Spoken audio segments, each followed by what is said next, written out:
In describing anxiety, it manifests itself in a number of different ways. Probably the most common thing that we see is what we call generalized anxiety. Generalized anxiety, it's very difficult to not worry, and it's exhausting for people. They will find things to worry about. They will leave conversations and find themselves questioning, should I go back and apologize? Did I say something offensive? They will stay in a state of worry, and like I said, it's exhausting for them. Another common thing we see is obsessive compulsive disorder. With obsessive compulsive disorder, you've heard people say, I'm so OCD. They're probably not. Obsessive compulsive disorder also is exhausting. An example of that would be driving down the highway and going over a bump and then wondering, did I hit someone? Did I hit someone's dog? Did I hit someone's cat? And feeling compelled to go back and check.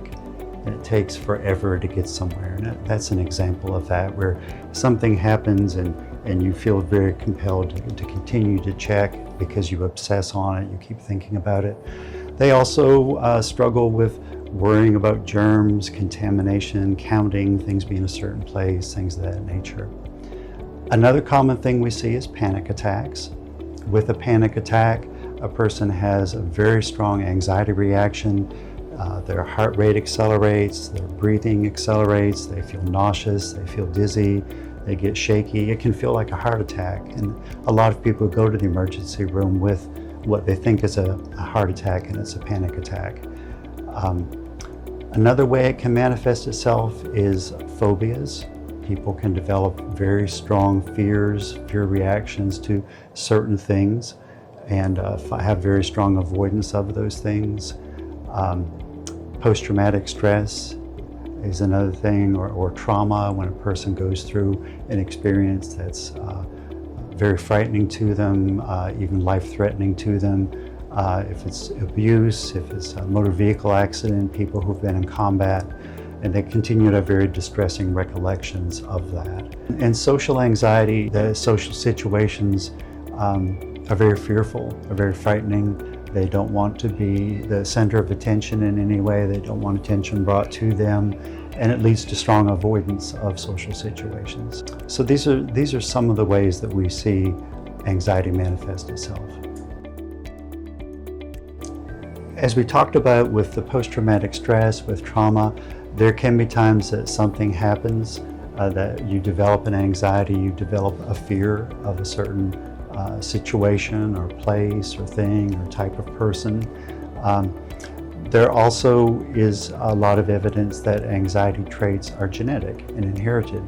So you may be more prone to develop anxiety than some other people based on your genetics.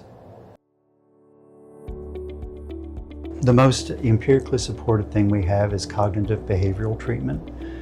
With cognitive behavioral treatment, that looks different depending on the anxiety. With generalized anxiety, we work with a person trying to see the truth of the situation, trying to be able to evaluate how they're viewing it, and if they are making situations bigger or catastrophizing, we call it, than they would usually be. Sometimes with something like obsessive compulsive, we also do something called exposure and response prevention, where we ask them to very gradually expose themselves physically, go to situations that are fearful, and try not to leave right away, and try to let themselves relax a little bit and calm down before they leave, and gradually make that more and more difficult, where they gradually confront more difficult situations. So we teach them strategies for relaxing and calming themselves in those situations.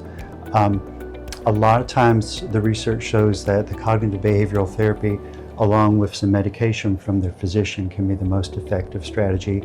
The medication sometimes can help the anxiety go down just enough that they can do some of those cognitive behavioral strategies and be successful with them. It's so hard for us in our culture, where everything seems like it's moving really fast, and having some time to slow down is really important. There's a lot of research with regard to mindfulness, and it's just being quiet and being in the moment. If you have spiritual practices that are important to you. Those can be very helpful with just slowing down and quieting.